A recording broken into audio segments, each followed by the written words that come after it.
Trailing off with the third installment in 2010, the Chronicles of Narnia movies are underrated but hardly flawless, and some strange creative choices possibly contributed to the initial movie franchise's early end.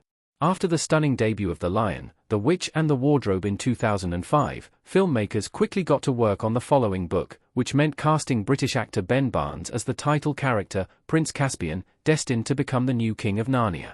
Prince Caspian drastically changed the book's plot, and this is where the movies started to see a poorer reception. Prince Caspian sees the four Pevensey siblings return to Narnia, to find that 1,000 years have passed, and the land has been invaded by the Telmarine people, with a brutal king now in power. They set out to help the king's outcast nephew reclaim the throne and restore the kingdom to the Narnians.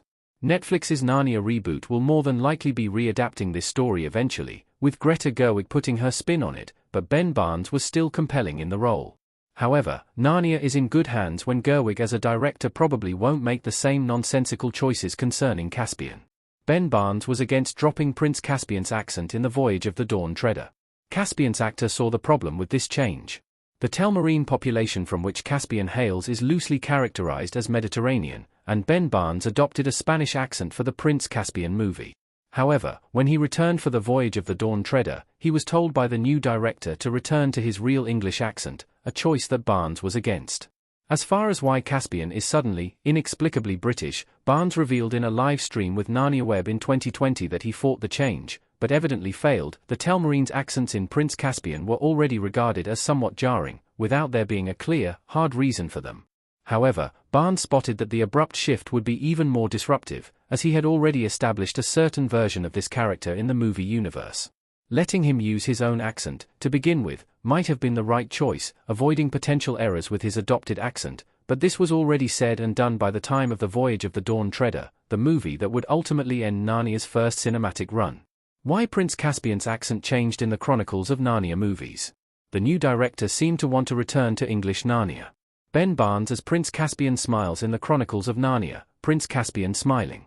Barnes suggests that Voyage of the Dawn Treader director Michael Apted simply thought that the accent wasn't necessary, which it wasn't. As for why he deliberately chose to break the movie's continuity, there is more debate. According to IMDb, under the incorrectly regarded as goofs section, this is done purposefully by the filmmakers, who no longer needed to match Caspian's accent to the other Telmarines.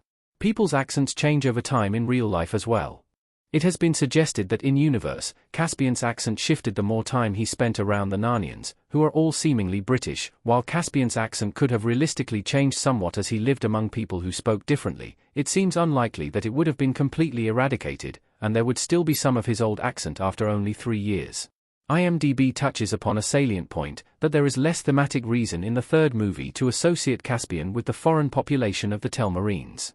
At this point, he is fully accepted as Narnia's king. Any remaining Telmarines have faded into background character status, and the director likely wanted to connect Caspian to the rest of the cast. The Narnia movie's Telmarine accent was an odd choice, but Barnes is right about continuity. It maybe wasn't the right choice, but they should have held their ground.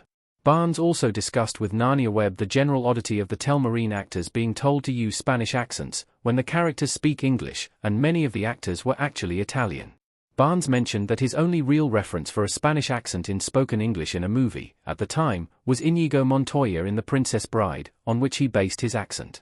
It was ultimately a superficial choice that was made for the sake of associating the Telmarines with conquistadors, which might have worked better if they had researched the historical counterpart more and cast actors who actually had this accent. However, Barnes is ultimately right that the change in accent was to the detriment of the last movie, illustrating a kind of carelessness on the part of the franchise overall.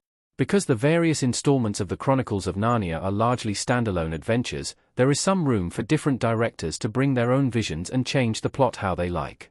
Perhaps the one thing that needed to remain consistent was the characterizations. Lucy, Georgie Henley, and Edmund's, Scanderkeen's, arcs develop fairly naturally after the previous movies, but too many tonal changes are introduced to Caspian's story.